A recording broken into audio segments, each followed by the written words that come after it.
wayelingiwe okusho ukuthi wayeshawa ngento enamathorns, right? Emhlane wakhe kwangathi nje bekhamba igrate noma bekhamba ihala lemali. But because of uthando lakhe, and because vele it was the purpose of him coming down la emhlabeni, wathi yena bathethelele ngoba bakwazi ukuthi mhlawumbe bazalwane thina sicabanga ukuthi uJesu ngoba uNkulunkulu mhlawumbe wayengezwa lutho, mhlawumbe futhi wayenganayo choice, but ukuthi athi bathethelele, he did. uNkulunkulu uJesu ngosiphambaneni, he was 100% God and he was 100% man. Okusho ukuthi ngesikhathi lapho kufanele afile khona ukudinwa wayefila naye, ngesikhathi efila ipain wayefila naye, ngesikhathi efila zonke lezi zinto he was 100% man njengoba nami nje. But futhi was 100% God. Okusho ukuthi anytime wayengathi usabalale ukuthi because of his mightiness, because of his power, kodwa wazehlisa yena, because that's who he is. Lana bazalwane uNkulunkulu usifundisa ukuthi sithethelele njengabantwana bakhe, and lithi iBhayibheli sibathethelela abasonayo ngoba kukhona nathi uNkulunkulu ezosithethelela.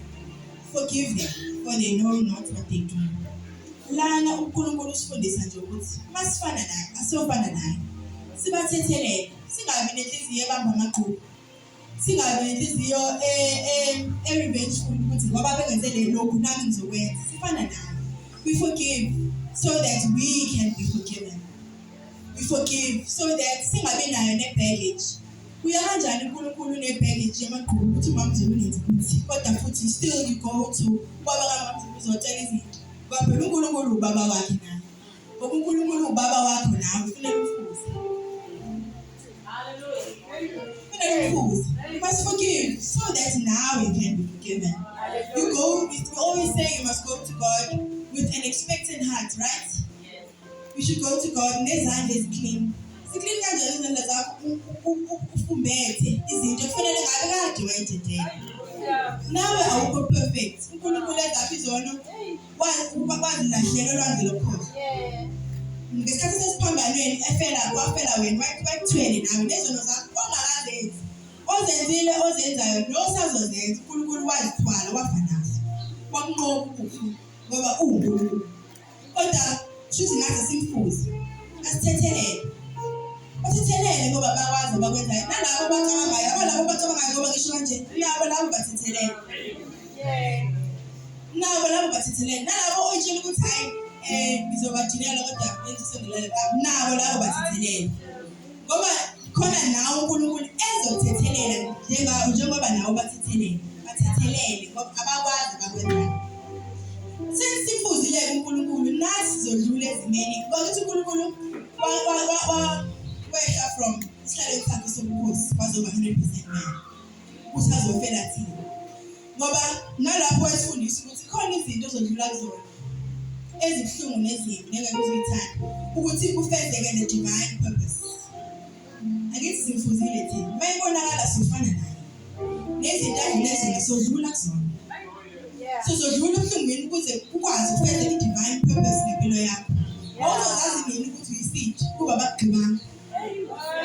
Here you are flourishing. Awuzozazi nini ukuthi uyisithi kuba bakufaka ngaphansi komhlaba. Wakwazi ukuthi uyakhuluma manje uyablessona. Awuzowazi nini ngoNkulunkulu othwala naye omayo nomuntu kuba bakulahlanga. Awuzowazi nini ukuthi uNkulunkulu uwamandla akho ngezikhathi zonke ukube labo babebambile bekuthemba kuthetelanga wakuqalaza wabona ukuthi uNkulunkulu yedwa. Wathi usudlulile kuleso simo wabona ukuthi akekho omunye obengangithwala. Awuzowazi nini uNkulunkulu odlulisayo olwandle emanzini amaningi ukuba ungenanga. Bathethelele nalabo bakufakile, bathethelele abakwazi bakwenzayo, abazi ukuthi babe-unleasha the divine purpose yempilo yakho. Zingaki izinto odlula kuzona empilweni obukayo ukuthi kube ngaconcentrate ukuthi bangilimazile, baconcentrate kwi-pain ukuthi ngaba ufikanga nani. Bathethelele silele namhlanje, sisayiqala inkonzo bathethelele, sisayiqala inkonzo bathethelele, tetela, let it go, bonke bangihlukumezile, let it go, bangilahlile bangithembisile ukuthi bayoba nami bangaba nami, let it go. Nangu nje uNkulunkulu nawe, nakho nje Kolana, here you are. Bathethelele ngoba babengazi ukuthi benzani. Ngisho kuthiwa babazi ukuthi benzani. Bathethelele. Umfuzile nje wena ubaba uNkulunkulu. Here you are. Here you are, Pharisee. Bathethelele namhlanje. Ngoba ngoba inkonzo iqala nje bathethelele. Bathethelele ngoba bakwazi bakwenzani. Let it go. Bathethelele. Magqubu asenganeni bakho babakho bakulahle uthethelele naye. Nakho nje ukhulile. Ozwa-andisha nini amandla amangaka onawo engiwo uNkulunkulu awafakile kuwena. Ukube ngempela kwenzekanga lokho. Here you are flourishing. Bathethelele. Ufana noNkulunkulu wena. Sidlule iy'ntweni ezinzima kodwa njalo siyanqoba. Ngoba uNkulunkulu wanqoba laphana. Waleke kunqamlezweni. Wanqoba ukufa wena ubaphezu kwamanqobi. Uzokwazi nini lokho ukuba awungenanga ezimeni ezikwenza ukuthi ukhulume lokho. Bathethelele nathi masingakuthwali ngale ndlela ofuna sikuthwale ngayo la esontweni. Sithethelele sifuna ukubona ukuthi it's all ukufundisa nawe it's all about Jesus, all about God, not about us.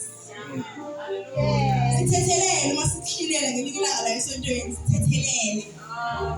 Sisuke sifundisa ukuthi impela it's all about God, not about us.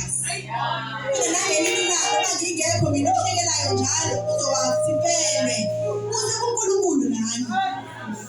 Uze kuba wakho la hayi mina. Sithethelele. Nakho bonke abangaba ngithi bathethelele.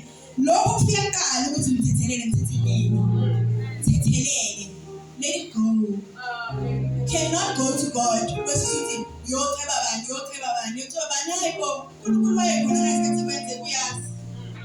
Uyazi futhi ukuthi wayefundisani ngalokho bathethelele. Ngoba angakwazi ngalethi. Masimayibonakala uNkulunkulu siyofana naye. Bathethelele ngoba abakwazi ngalethi. In Jesus name.